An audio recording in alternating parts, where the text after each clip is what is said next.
Bengaluru Rameswaram cafe పేలుడు కేసులో దర్యాప్తు ముమ్మరంగా సాగుతోంది. పేలుడు జరిగిన తర్వాత రంగంలోకి దిగిన బాంబ్ స్క్వాడ్ ఎన్ఐఏ కీలక ఆధారాలు సేకరించింది. మధ్యాహ్నం 12:33 పేలుడు జరిగినట్లు గుర్తించారు. పేలుడు దృశ్యాలు రామేశ్వరం కేఫ్ లో ఉన్న సీసీటీవీ కెమెరాల్లో రికార్డయ్యాయి. ఐఈడీ అమర్చిన టిఫిన్ బాక్స్ ను కవర్లో తెచ్చిన ఓ దుండగుడు అక్కడే వదిలి వెళ్లాడు. అతడు వెళ్లిన కాసేపటికే పేలుడు సంభవించింది. ఇక ఈ ప్రమాదంలో మొత్తం 9 మందికి గాయాలయ్యాయి. 5గురు రెస్టారెంట్ సిబ్బంది కాగా 4 కస్టమర్లున్నారు. మరోవైపు ఘటనా స్థలాన్ని పరిశీలిస్తున్న అధికారులు పేలుడు వెనుక ఉగ్రవాదుల హస్తం ఉన్నట్లు అనుమానిస్తున్నారు. ఎన్టీవీ స్క్రీన్ పై ఎక్స్క్లూజివ్ దృశ్యాలు చూస్తూ ఉన్నాము. బెంగళూరు రామేశ్వరం కేఫ్ పేలుడు కేసులో దర్యాప్తు ముమ్మరంగా సాగుతుంది.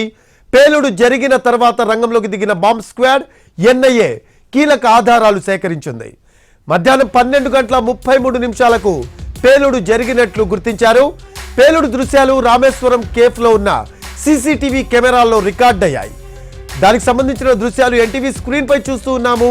సీసీ కెమెరాలో రికార్డైన దృశ్యాలు ఐఈడీ అమర్చిన టిఫిన్ బాక్స్ ను కవర్లో తెచ్చిన ఓ దుండగుడు అక్కడే వదిలి వెళ్లాడు. అతడు వెళ్లిన కాసేపటికే పేలుడు సంభవించింది. ఈ ప్రమాదంలో మొత్తం 9 మంది గాయాలయ్యాయి. 5గురు రెస్టారెంట్ సిబ్బంది కాగా 4 కస్టమర్లున్నారు. మరోవైపు ఘటనా స్థలాన్ని పరిశీలిస్తున్నారు అధికారులు.